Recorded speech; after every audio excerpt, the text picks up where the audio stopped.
I'm pleased to be joined by soccer analyst, Forbes magazine contributor. I don't know, like overall, you've been, especially when it comes to soccer in Canada, your face is very familiar. Bobby McMahon, how are you? I'm very good, Moses. Glad to be with you. Great. I guess we'll, start things off. We were chatting a little bit prior to trying to set this up. Just as something as a preamble to the World Cup, we didn't get you prior to, but No. we've seen the result, and a lot of questions going into Russia 2018. From what you've seen and from what you saw, how would you categorize this tournament? Where does it rank amongst, I guess, all the tournaments that you remember? Yeah, I can go back to 1966. I probably started off with the worst one possible. England actually won it, which just about cut a young Scotsman to the heart. Um, but I'll go back, go back a long way. And I think there's always a temptation to kind of see past games through lenses that are a little bit nostalgic. But honestly, I thought this was a fantastic tournament. I thought 2014 was good. I thought this one was better. I thought it had more legs. I think 214 maybe died a little bit as it went into the knockout stages. I thought the momentum of this one remained true. I think there was, you know, I could rattle off probably a dozen games that I thought were, games that would stand out with the best I've ever seen at a World Cup. And the VAR, which I think was rightfully going into the tournament, people were a little bit cautious about. If you kind of took a step back and you saw how problematic the implementation was in some countries, then you'd worry about it. But it absolutely worked really, really well, and I think actually added to the competition. There was that hesitancy after every goal, just wondering if it really was a goal. But the decisions, particularly around the penalties, generally, unfortunately, I don't think they got it right in the final. But leading up to the final, I think got most of them, if not all of them, right. And I guess we saw a lot of people who'd complain prior to, and you brought up England. I keep thinking of 2010 when they were taking on Germany in the round of 16, and Frank Lampard was denied a goal. That clearly crossed the line, and that kind of brought people's attention to it, if not prior to, but really kind of was the catalyst, if you will, to really start seeing major changes when it comes to VAR. I thought it was fantastic. I don't know if I would necessarily call it the MVP of the tournament, Yeah. but in your stakes, we can go to that final in particular. Um, you weren't necessarily a guy that, a lot of pundits thought, France dominated this game. If you look at just Yeah. at the scoreline alone, 4-2, 4-1 at one point, you thought, okay, this was all France. You never thought that was the case, and it was a disservice to the Croatians. How so? Yeah, I think France got a few breaks. I think clearly the first goal, although it was not it couldn't be reviewed by VAR. Griezmann certainly conned the referee because it wasn't a foul, and then the go-ahead goal from there. Croatia find their way back into it. They get hit with a penalty that was, I think, I'm not quite sure what the referee was thinking in real time. I don't know what option you've got. I don't think anybody could be thought of handling that ball intentionally. And then France really put it to bed with the two early goals in the second half. And then Lloris has always got a bad goal in him, I think. And sure enough, he gave up one in the final. And just for a second there was or a few minutes there anyway. There's a thought that maybe in a World Cup of things of surprises and never really being sure what was certain. There was a thought that maybe Croatia could pull off something quite magical, and then kind of France kind of settled down. But I thought Croatia, in many ways, certainly throughout the tournament, exceeded expectations massively. And I think they exceeded expectations in the final. And I think for large parts of the game, they were the better team. I think France were much more functional and a lot more pragmatic. And Didier Deschamps, I think, although it might not uh, not be a favourite of the purists, I think it was his ability to kind of keep them as a pragmatic team and keep them as a functional team and really relying on Mbappe and Griezmann up front and Giroud as being the non-scoring centre forward really made the difference. And France, I don't think many people would have taken France to win the tournament in such a non-spectacular fashion. I think there was a general feeling if France were going to win the tournament, they would do it with sailing into attack and a lot of very high scoring games. But in reality, really the foundation of it was a very, very solid midfield and a very, very solid defence, particularly the centre defence. Varane and Umtiti, I thought, were absolutely tremendous. And they really there to you wouldn't say nullify, but they've done an excellent job when it came to some of those big players as they've gotten through the tournament, which they saw from Argentina, Brazil, Yep. Or not Brazil, but Belgium. You saw that the teams Yep. that they faced that they were able to neutralize them, especially like you said from the midfield. I'm curious to know from the financial standpoint because I know you have a knack when it comes to numbers and Yeah. how the pro game has evolved, certainly over the last, say, 5, 10 years when it comes to TV rights deals. Um, does this, I want to get to in particular with Iran. I don't know if you were familiar with what happened to Iran and their sanctions Yeah. in With regarding to Nike. Nike. Do you know Yeah. much about what exactly transpired? Like why Nike decided to say, you know what, you could wear our cleats, we're just not going to sponsor you. So if you want to buy your own, you could. Yeah, I guess it comes down to a lot of the political situation in the States and the whole Iran sanctions situation, sanctions on, sanctions off, sanctions on again. And I guess it would come down to Iran having a contractual agreement through a sponsorship agreement to wear that product. I don't think there was nothing to stop Iran to go out and go to your local sports check shop in Russia and just go buy all the cleats you want of whoever. Like the sanctions can't control that, but what sanctions can do is put make Nike potentially liable if there was a contract in place and that contract was played out in terms of Iran wearing the product. So I think that's what it really came down to. How did that affect? Because they wore Adidas during that time. So was that Yeah. just kind of one of those things they had prior to a contract prior to, so that was okay? How did that work?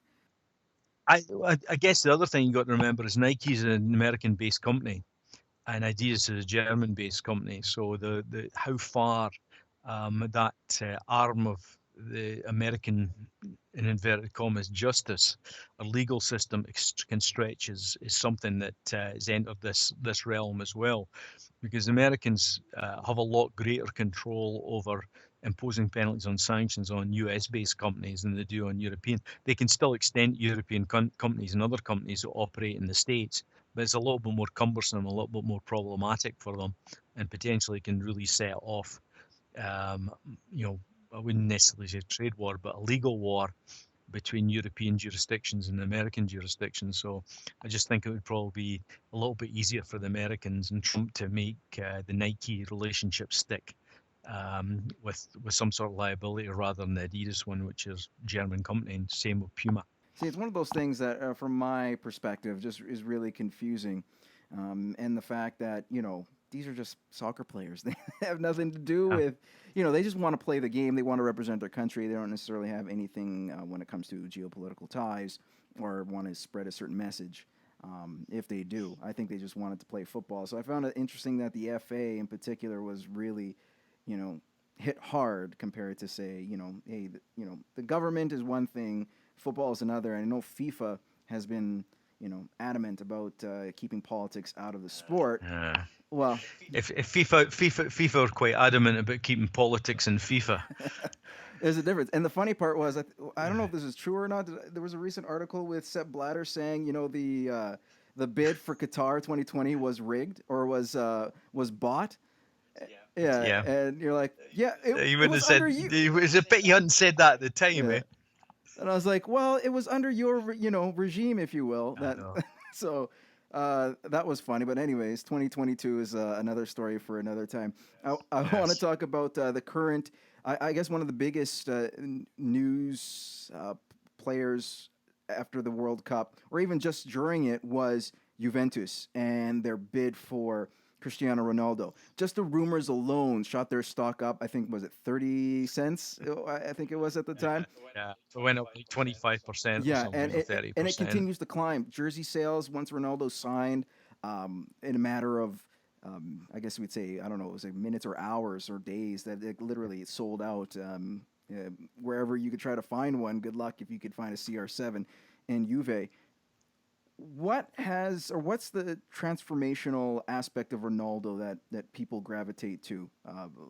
What's so special about this guy to say, you know what, he could turn our business from, a couple 100 million, say, euro or, pounds, to something that would just get closer to the billions? I think you have to put in the context of where Serie A has been and where they are now and where they want to recover to. In the 80s and 90s, locally, I played for one of the Italian teams for a while in the 80s. And at that time, the only way we could watch Italian soccer was essentially go to the Italian club on a Sunday morning. But at that time, Milan were coming in. Juventus had been Juventus had been a great team for a long time, but they'd been particularly successful in that mid 80s. And Milan were beginning to evolve as well. They're just the period where they're just getting into signing Hullet and Van Basten and Rijkaard. So, that's what it was. But it was, as much as this is pre-Premier League days, this was the old English First Division. But everybody knew, yeah, the Bundesliga was an okay league. French really didn't pay much attention to it. Interestingly enough, La Liga at that time hadn't really fulfilled it was rather like the Spanish team going into 2010 World Cup. Everybody talked about the Spanish league, but it never really managed to really get traction.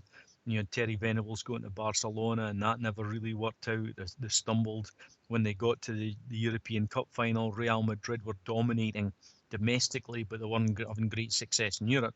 And a lot of people forget that there was a massive gap of God, it must be like, how is there something like 32 years or 31 years between Real Madrid winning the European Cup in 1966 and winning it again in 1998. Can you imagine nowadays telling Real Madrid, sorry, you're not going to win the European Cup for another 32 years? Like, that is just, but that was just accepted. It was just, it wasn't accepted. Nobody liked it, but it was just the kind of cycle of success followed by, underperforming and drifting and then coming back. But Serie A was the league.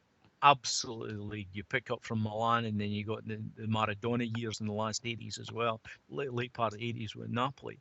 So, Serie A at that time, when TV rights were quite minimal, but it was at that point, I think, very much the big Italian teams had a number of benefactors, and obviously Fiat, and it was the benefactor for Juventus for years and years and years. But they put a real emphasis on, if there was a great player, they went and got the great player. Serie A was the player where the best players in the world played. And then along came the Premier League, and I think it wasn't just one thing. You can look at the scandals and you can talk about the scandals, but I think it was a series of kind of things that happened to. One was the advent of the Premier League. I think they market themselves very well. They started importing players. They started importing the kind of players that Italy traditionally would have imported. Plus, they managed to get their hands on some great Italian players as well. Zola came over. Bergkamp, the Dutchman, came from Inter Milan, going to Arsenal.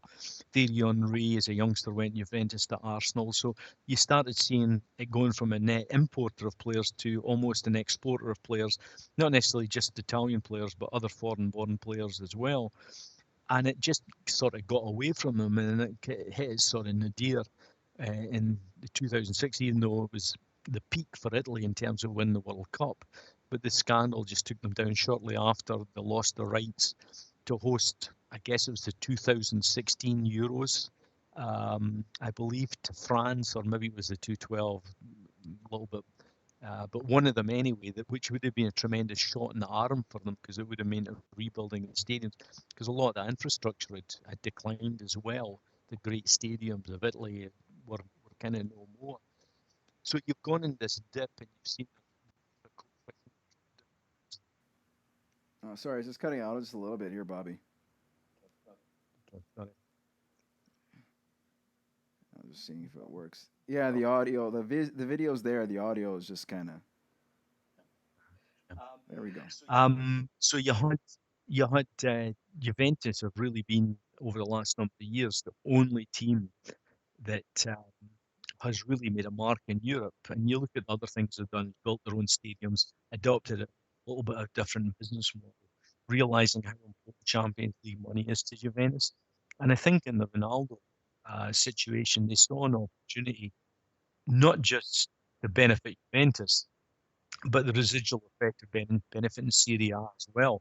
And I think that's what we've actually seen in the last few weeks is this increase in confidence that Serie A is, potentially maybe it is a good product. The product hasn't been that bad.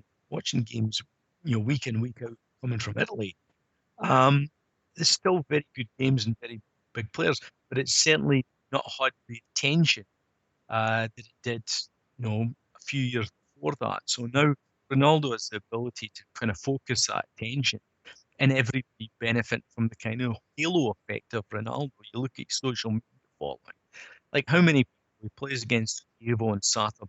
Dazan just a few minutes before we came on the air have announced that they've secured Serie A rights for Dazan Canada. So all 380 Serie A games will be on Dazan Canada this year. The prime one, we're obviously the first one, Ronaldo line up for Juventus against Kiev. I guarantee there's going to be a lot more people watching Serie A than there was last year. That really comes down to one person, and that's Cristiano Ronaldo.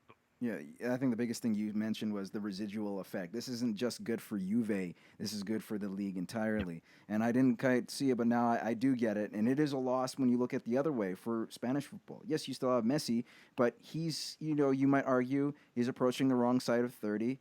Um, although he's still scoring the goals, No, which is remarkable, much like Cristiano yeah, did last year, even though he missed the first 5 matches of the year. yeah. It's a very interesting piece because you look at the pie and you realize that in terms of watching games, there is a limited pie. We've all got only so many hours. We'd all love to sit and watch games, from noon to from morning to dusk. But the reality is we've got only so much, so we divide that pie up. Real Madrid with Ronaldo and Messi with Barcelona, that has been the narrative for the last 9 seasons in La Liga. La Liga didn't have to spend anything on marketing because you're only literally, a week away from Messi doing something, Ronaldo doing something, or both of them doing something that made the headlines. So they didn't have to market themselves. So you had Spain going out there, La Liga going out there saying, well, we're going to chat, we hope to be in a position to challenge the Premier League. But the problem with that is there were the kind of attitude is we're going to challenge the Premier League because we've got Messi and Ronaldo, but you're not going to have Messi and Ronaldo forevermore. And now Ronaldo's gone, so suddenly some of that spotlight shifted from La Liga. So um, that's going to be a problem for them. They're essentially their marketing and their brand has been decimated overnight. Like you can talk about Messi now, but realistically, who at Real Madrid is going to take Ronaldo's place? And the answer is nobody. Certainly not in the short term, anyway, and maybe not even the medium term. So the marketing, and the aura, the brand that is La Liga, is taking a bit of a crap kicking. See, that to me is fascinating because you had an article talking, I believe so, just in terms of who's going to replace Cristiano Ronaldo, and I believe the new coach Yeah, that's now in with Real mentioned that Bale can fit that bill. And then there was a breakdown of stats when it came to how many goals Ronaldo scored, and then you had Benzema and Bale, and just show the output in total and how much Ronaldo was significant. And there were times he was in the mid 20s to mid 30s when it comes to the percentage. They're going to miss that, and they never replaced him. Are they no. considered okay? When you look at the transfer window, just in general, are they the biggest losers because they lost a lot of goals with Ronaldo out of there? they'll make up some of the goals, but can they make up 30? He's averaged 33%. One in every three goals Real Madrid has scored over the last 9 years has been scored by Cristiano Ronaldo.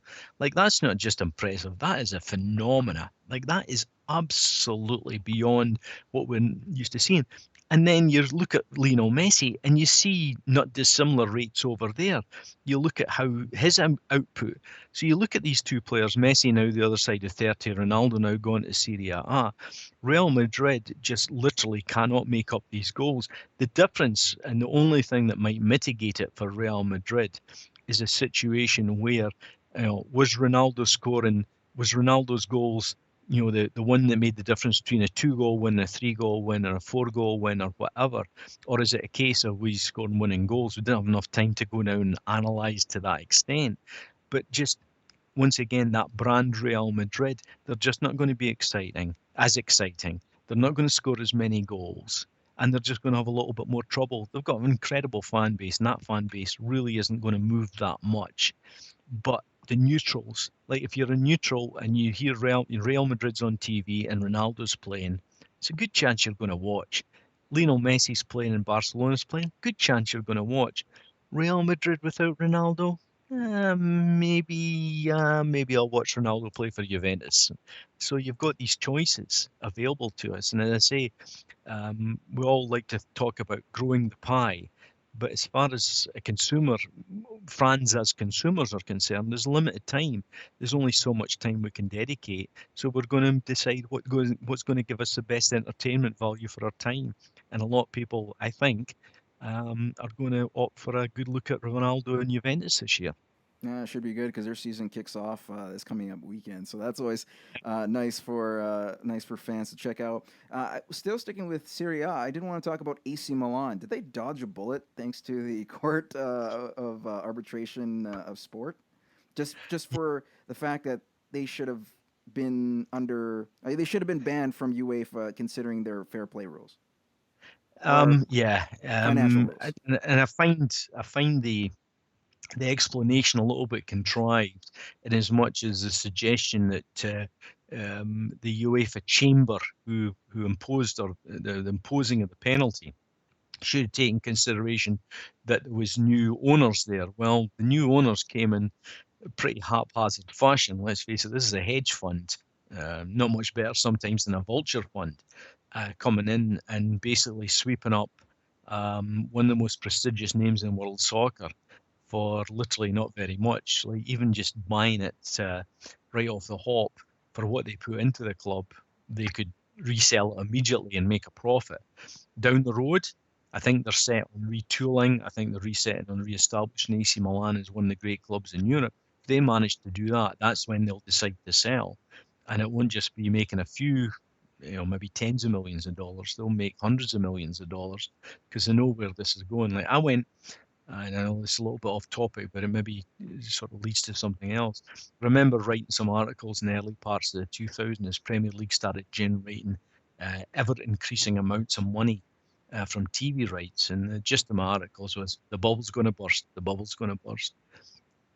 About 4 years ago, maybe a little bit more than that, I suddenly came to the realization, what if the bubble's not going to burst? What if this is just the start of the bubble? And that's what I see.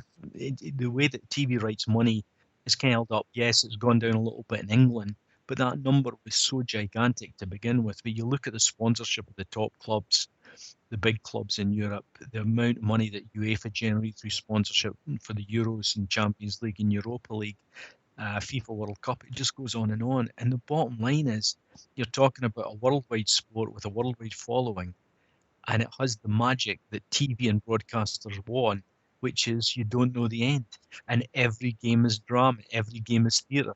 When I don't know if it was Sir Alex Ferguson that coined the phrase theatre of dreams, or whether it was somebody else, but it really it was pointed towards Manchester United and Old Trafford, but it's really applicable to any stadium.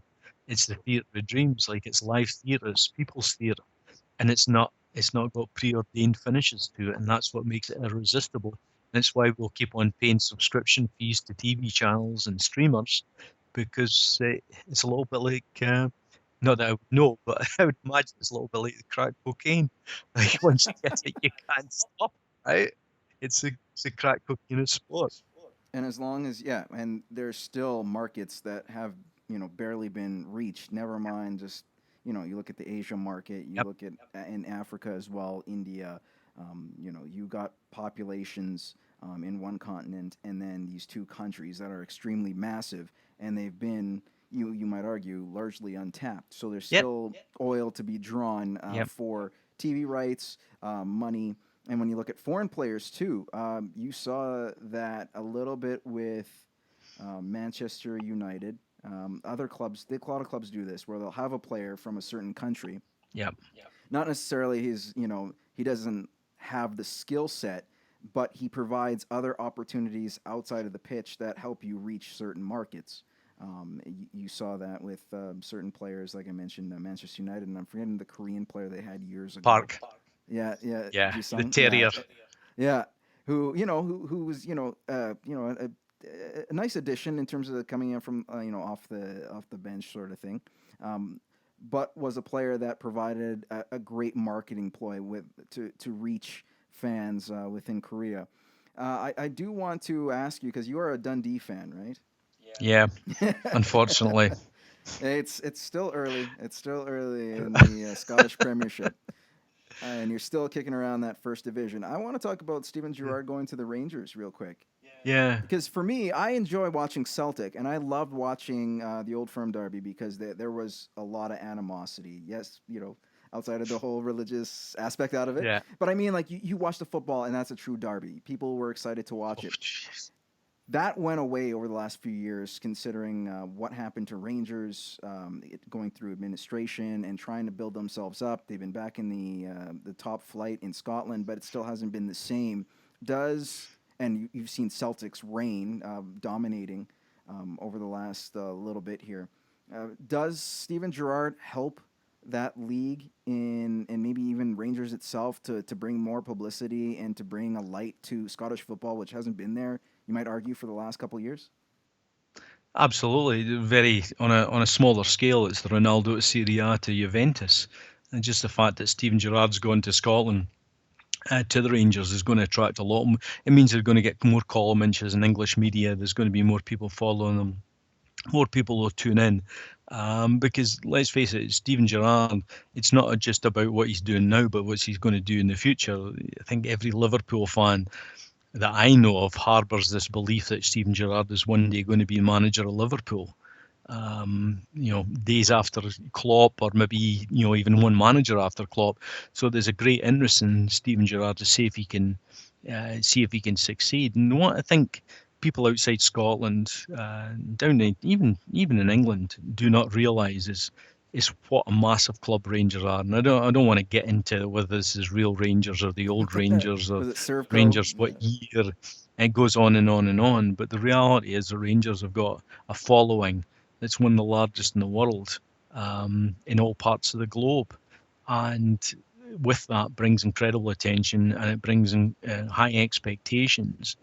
And the fact that Gerrard, I think, says a lot for him. I think he's in many ways taken on a bit of a poison chalice here, but he is taking on Rangers, and it shows a lot of guts to do that as your first appointment. But then, on the other side of it, he's also taken over a Rangers team that hasn't won anything for a long time. So if he can put one trophy in the trophy cupboard, then he's going to be considered a major success. And he has got Celtic to aim at in terms of his old coach Brendan Rodgers. Like, they're the pinnacle. But it can grow a bit tired. And you saw Hearts beat them on the weekend. Celtic 1-0. And you just wonder if that gives Rangers a little bit more encouragement. But the whole thing, I think a lot of people miss, and they certainly do. I mean, the people that miss it the most are the antagonists on either side of Celtic and Rangers. But there's a reason they're called the Old Firm. And the Old Firm moniker goes back to the early parts of the 20th century, when there was a cartoon. I think it was round about maybe just before the First World War. There was a famous cartoon that ran in the Scottish newspaper. There was the first reference to them as the Old Firm, and the cartoon sort of alluded to the fact that they might hate each other, but actually they're a money-making enterprise, because the more they hate each other, the more money each of them make, because it's a little bit like WWE, or Muhammad Ali in his heyday as a boxer. Like, there's nothing quite like publicity. And the fact that Celtic are on that side and Rangers are on the other, they may look like they're diametrically opposed to each other, but in reality, when you get to the boardroom, their fates are intertwined, and economically. And a strong Rangers and a strong Celtic is good for both clubs. It may not be good for Scottish football, and it may not be good for the police, but it's good for making money, and hence the description of Old Firm. The firm, Scottish word for a company, and that's what they are. They really are like a partnership than they are individual companies. Bobby, thanks again. I appreciate you coming on. Maybe we can get a few predictions once Champions League kind of gets going here in a little bit. Of course, they're still going through the playoff stages right now with a lot of teams, Yep. Celtic in particular, and I think Rangers are still Yes. qualifying for a Europa League spot. So, or yeah, so there's that. So there's Yeah. a lot still going on when it comes to Scottish football, and good luck to Dundee. At least whatever it may be, either just surviving another year or perhaps maybe even Yes, trying that's to, pretty much yeah, it. that's pretty much it. Maybe trying to qualify for a Europa spot. Who knows? Oh no, too much. Just stay out the bottom two. There you go. Awesome. Bobby, appreciate it. Thanks again. Thanks a lot, Moses. Thank you.